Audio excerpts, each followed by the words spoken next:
back with some more breaking update coming in. Iranian media has been claiming that US will be releasing $12 billion in frozen Iranian assets as a part of a proposed 14-point MOU aimed at ending the war between the two countries.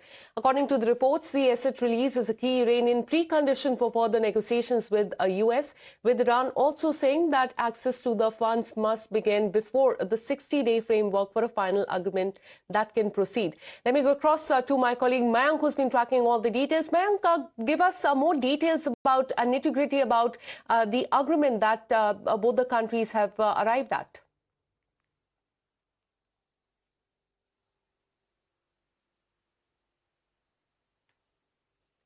Mayank, if you could hear me, could you give us more details about the peace deal that has been announced by Donald Trump? U.S. President has just a while back announced U.S.-Iran peace deal that we're learning will be signed in the next 5 days.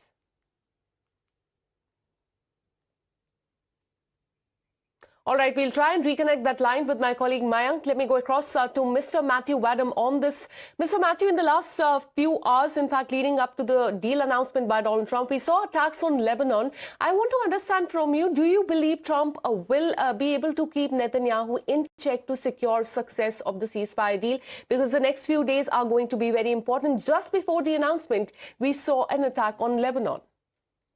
Now, that is a truly difficult question to answer because, Prime Minister Netanyahu generally accedes to the wishes of his more powerful ally, the United States, and President Donald Trump, but he doesn't agree with Trump 100% on everything.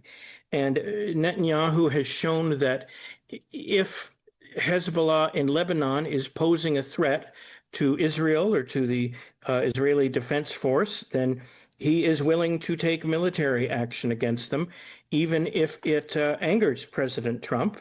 And President Trump has expressed his anger with Netanyahu now on multiple occasions, saying, you better do what I tell you to do because I'm the bigger dog in this fight.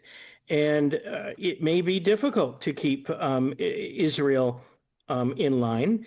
The problem is that President Trump views the Iran-U.S.-Israel war as the same thing as the Lebanon, Hezbollah Israel Absolutely, war. and that is why the next few days are going to be very important. Well, where will there be more attacks by Israel on Lebanon, and will that irk Iran is something that remains to be seen. Stay on with us. I have another breaking update coming in as far as the peace deal is concerned. After Trump's tough talk with Netanyahu, we are learning that Israeli Prime Minister is reportedly seeking an urgent meeting with the U.S. President Donald Trump following the conclusion of the G7 summit amid growing tensions over the ongoing U.S.-Iran negotiations.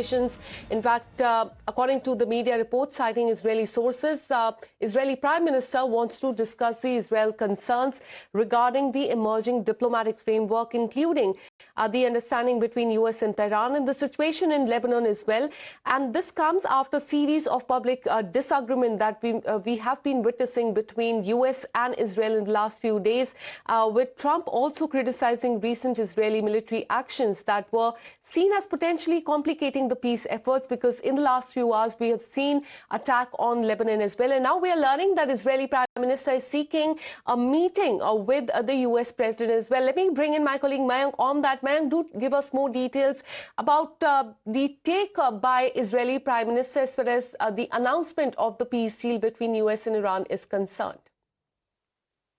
Now, the biggest part, Akansha, just to bring the things straight away, is that Israel, on the part of Lebanon, was always clear that they'll continue with the kind of operations and they'll continue knocking down all kind of infrastructure, whichever they cite, or as per their intelligence, if they find anything that there is some congregation or some kind of a sighting of rocket propellants or rocket silos are there, they'll be continuing with the operation. And that we saw on multiple occasions, as we already brought out, that even President Donald Trump, while the peace talk was going on, amidst that also they had continued with their operations, which was said by President Trump that it is complicating the peace talk which was taking place between Iran and the US. But mind it, one of the biggest changes which is about to take place in next few days is the shift with the opening of the Strait of Hormuz.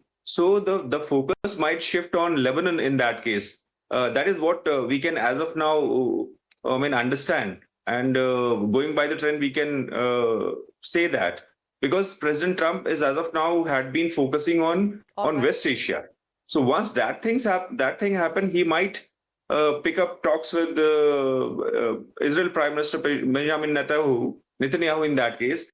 And we might find some. Israeli Prime Minister, in fact, seeking an urgent meeting with US President Donald Trump. It remains to be seen how that really pans out. Stay on with us, Mayank. We have another breaking update coming in. We are learning that the Brent crude prices have fallen to roughly $84 per barrel following the reports of US-Iran breakthrough, with energy markets also reacting very positively to the expectation that oil exports and shipping through the Strait of Hormuz could normalize down. Because remember, Donald Trump has said that after the deal is signed, that is on Friday, in the next 5 days, the Strait of Hormuz will be reopened, and also the naval blockade by the United States, that will also be removed. And after that, we're learning that the Brent crude has fallen to roughly $84 per barrel now after the reports of the breakthrough. And with this, a very short break. More news and updates on the other side.